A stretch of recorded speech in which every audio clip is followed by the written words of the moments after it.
Cubbon park ಸಂಚಾರಿ ಠಾಣೆ PSI Dhananjay ವಿರುದ್ಧ ಅತ್ಯಾಚಾರ ಆರೋಪದ ಅಡಿ ದೂರು ದಾಖಲಾಗಿದೆ. ದೆಹಲಿ ಮೂಲದ ಮಾಡೆಲ್ ಒಬ್ಬರು ಧನಂಜಯ್ ವಿರುದ್ಧ ದೆಹಲಿಯಲ್ಲಿ ಅತ್ಯಾಚಾರ ಮಾಡಿರುವ ಬಗ್ಗೆ ದೂರು ದಾಖಲಿಸಿದ್ದಾರೆ.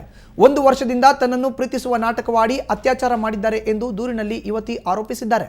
ಈಗಾಗಲೇ ಮದುವೆಯಾಗಿದ್ದರೂ ಧನಂಜಯ್ ಮಾಹಿತಿಯನ್ನು ಮುಚ್ಚಿಟ್ಟಿದ್ರು ಎಂದು ಯುವತಿ ಆರೋಪಿಸಿದ್ದಾರೆ. ಯುವತಿಯ ದೂರಿನನ್ವಯ ತನಿಖೆಗಾಗಿ ದೆಹಲಿಯ ಪೊಲೀಸರು ಬೆಂಗಳೂರಿಗೆ ಆಗಮಿಸಿದ್ದಾರೆ.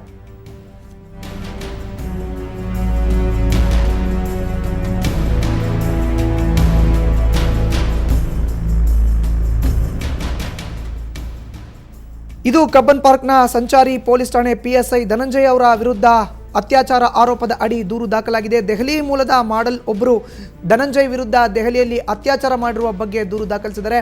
1 ವರ್ಷದಿಂದ ನನ್ನನ್ನು ಪ್ರೀತಿಸಿ ನಾಟಕವಾಡಿದ್ದಾರೆ ಧನಂಜಯ್ ಅನ್ನೋ ಒಂದು ಆರೋಪದ ಅಡಿಯಲ್ಲಿ ದೂರನ್ನು ದಾಖಲಿಸಿದ್ದಾರೆ. ಇನ್ನು ಇದೇ ವಿಚಾರಕ್ಕೆ ಸಂಬಂಧಪಟ್ಟಂಗೆ ಧನಂಜಯ್ ಅವರ ಸ್ನೇಹಿತ ರಘು ಅನ್ನೋರು ಸುವರ್ಣ ನ್ಯೂಸ್ ಜೊತೆ ದೂರವಾಣಿ ಸಂಪರ್ಕಕ್ಕೆ ಸಿಕ್ಕಿದ್ದಾರೆ. ರಘು ಅವರೇ, ಧನಂಜಯ್ ಅವರ ವಿರುದ್ಧ ದೆಹಲಿಯ ಯುವತಿಯೊಬ್ಬಳು ದೂರನ್ನ ದಾಖಲಿಸಿದ್ದಾರೆ ಅತ್ಯಾಚಾರ ಆರೋಪದ ಅಡಿ. ಏನ್ ಹೇಳ್ತೀರಿ ಈ ಸಂದರ್ಭದಲ್ಲಿ? ಹಲೋ, ಮಾತಾಡಿ ರಘು ಅವರೇ. ಧನಂಜಯ ಅನ್ನೋರು ಸಬ್ ಇನ್ಸ್ಪೆಕ್ಟರ್, ಈಸ್ ಒಳ್ಳೆ ಸಬ್ ಇನ್ಸ್ಪೆಕ್ಟರ್, ಒಳ್ಳೆ ಕೆಲ್ಸದವ್ರು. ಆಯ್ತಾ?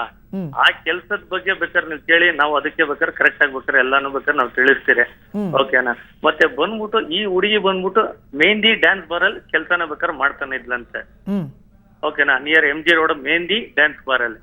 ಓಕೆ, ಇವರು ಪರ್ಸನಲ್ ಆಗಿರೋ ಟೈಮಲ್ಲಿ ಮೋಸ್ಟ್ಲಿ ಹೋಗಿರ್ಬೇಕು. ಓಕೆನಾ? ಅದೇನಾದ್ರೂ ಆಗಿರ್ಬೇಕು ಅವ್ರ ಪರ್ಸನಲ್ ಇದ್ರಲ್ಲಿ.